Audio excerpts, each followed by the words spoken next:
I am the hare you followed into the cave. I am an enchanted princess, and I could not bear to see you trapped here. You are the princess of this cave. Yes, but during the day I am forced to take the form of a hare.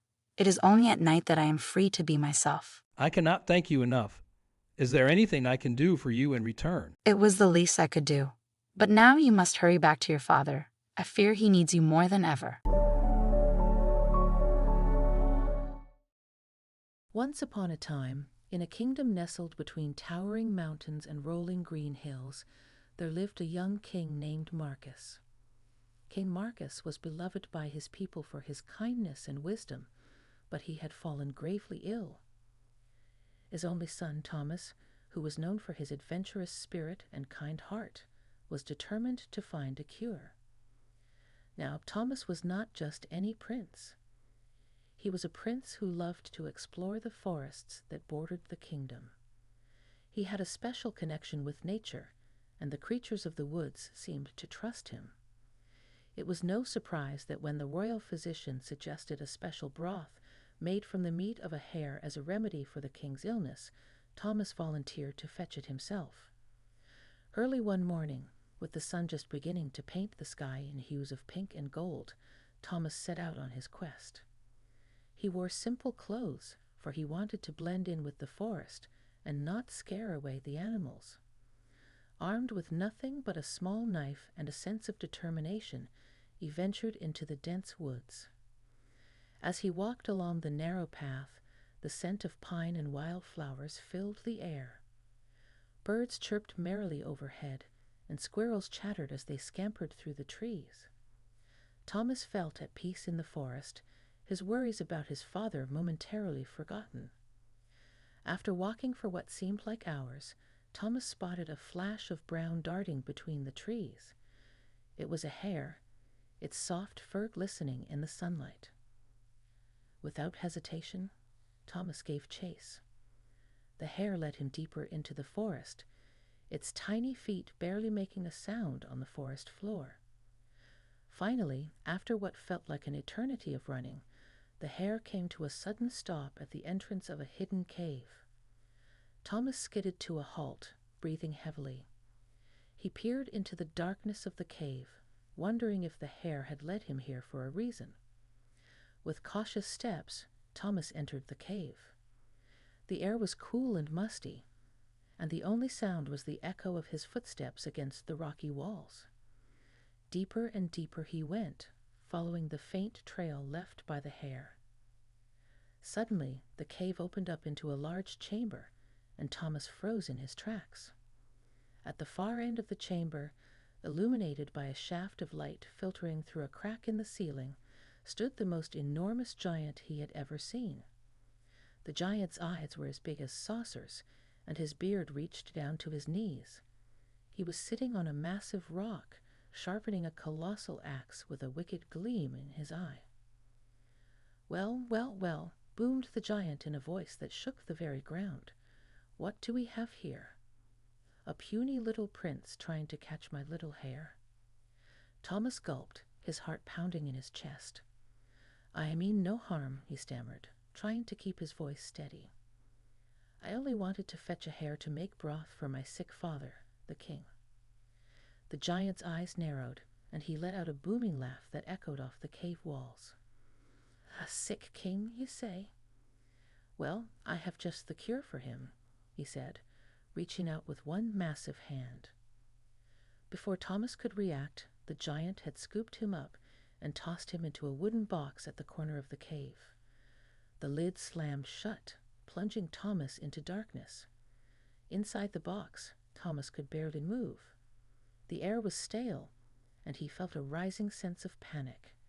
He banged on the walls, shouting for help, but there was no response. Hours passed, and Thomas's hope began to fade. Just when he thought he couldn't bear it any longer, he heard the sound of a key turning in the lock. The lid of the box creaked open, and Thomas blinked in the sudden light. Standing before him was the most beautiful maiden he had ever seen.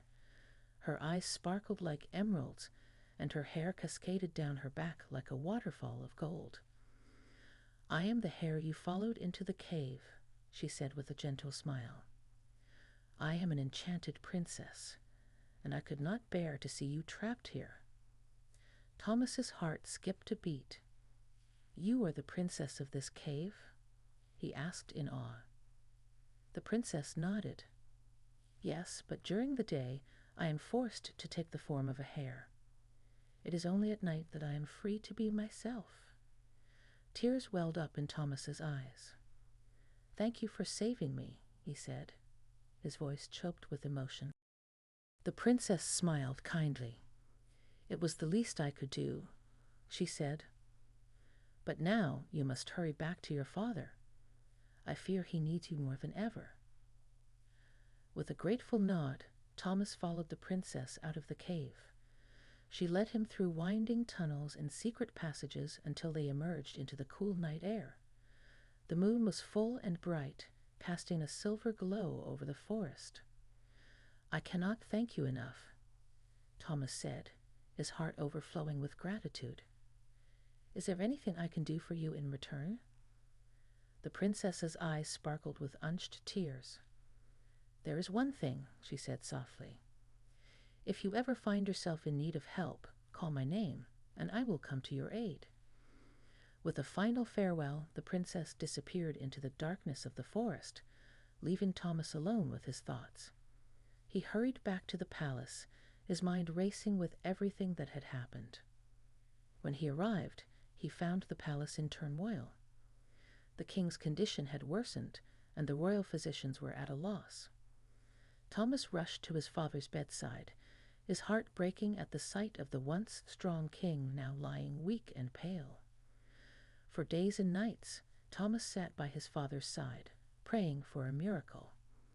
And then, one night, as he gazed out of the window at the full moon hanging low in the sky, he remembered the princess's words. "Princess, if you can hear me," he whispered into the night, "please help my father." To his amazement, a soft breeze swept through the room, carrying with it the faint scent of wildflowers. The king's breathing became steadier, and a rosy color returned to his cheeks. Thomas watched in wonder as his father's health improved with each passing day.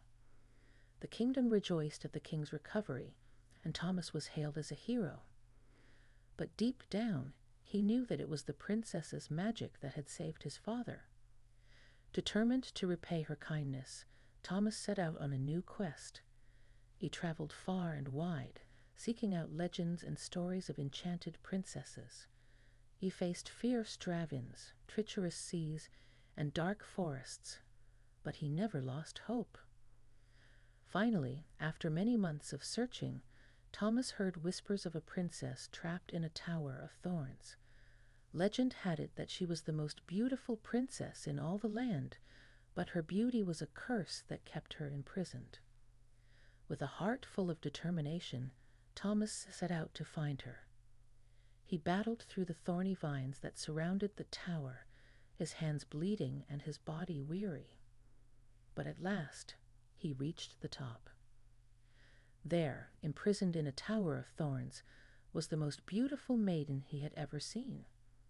Her eyes were like sapphires, and her hair shone like strands of pure gold. "I have come to rescue you," Thomas said, his voice filled with emotion. The princess's eyes widened in surprise. You came for me," she whispered, her voice trembling. Thomas nodded, his heart pounding in his chest. "Yes, princess, I came for you." With all his strength, Thomas began to hack away at the thorns with his trusty knife. The thorns fought back, cutting into his flesh and tearing at his clothes. But Thomas was determined, fueled by the memory of the princess who had saved him. Finally, after what seemed like an eternity, the last thorn fell away, and the princess was free. She stepped out of the tower, her eyes shining with gratitude. "Thank you, brave fisherman," she said, her voice soft as a whisper. "You have freed me from my prison." Thomas smiled, his heart overflowing with joy. "It was the least I could do," he said.